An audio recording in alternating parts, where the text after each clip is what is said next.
buying a gun's great. If you don't take it out and use it, you may not be as effective with it as you can. So just like jiu-jitsu, you want to be better at it, you got to keep training. Yeah, a lot of it's muscle memory. You got to be better. Yeah.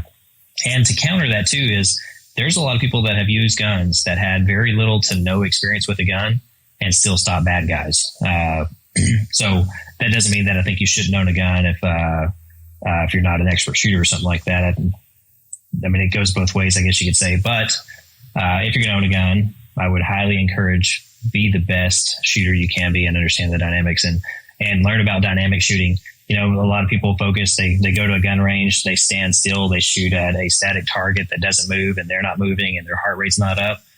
I think and I have not been in a gunfight, but the people that I know that have been in a gunfight, your heart rate is through the roof, right? Like your motor skills have gone down. If you don't have muscle memory to do that, it's gonna probably hurt you and could get you killed possibly. I was listening to Coleon Noor, who's got a great podcast, great YouTube channel, and I was listening to him today on the way to Austin.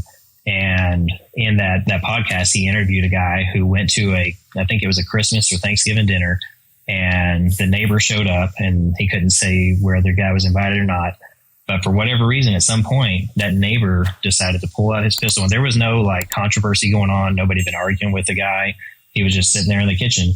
And he pulled his pistol out, shot one guy in the neck, shot the guy that's being interviewed in the head. And the guy miraculously survived.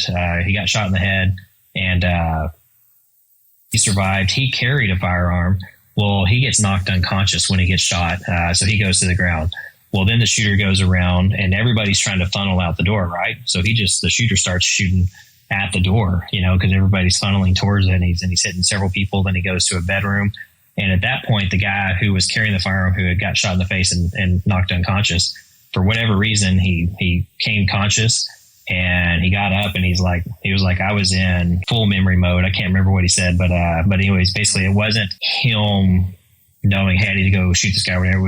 It was all muscle memory coming back, and he went and engaged the shooter. And so the guy had one eye hanging out. The good guy, when he got shot in the face. Sorry for too much information. He had an eye hanging out. Bring it on. Was bleeding profusely. Couldn't see very well out of his other eye, and due to the training and muscle memory and everything else, thank God he gained consciousness, got up, and went after that guy. Shot the guy 4 times in the chest and killed him. But it's over and over again. And the media won't show this. They refuse to show this. No. And John Lott does a really good job talking about it. And that's exactly why I said, bring it on, because I think that we're going to have all types of listeners, all types of viewers that are going to be viewing this. Some may be really, really pro gun. Some may kind of be on the edge. I think that these kind of details are important, especially for those that want to get more proficient at using a firearm. Wesley is literally telling you why you need to train, why you need to do this this muscle memory, because, I can't imagine having my eye hanging out and still being able to go after the guy. That's pretty amazing. I no pun intended. I just can't see how I could do that.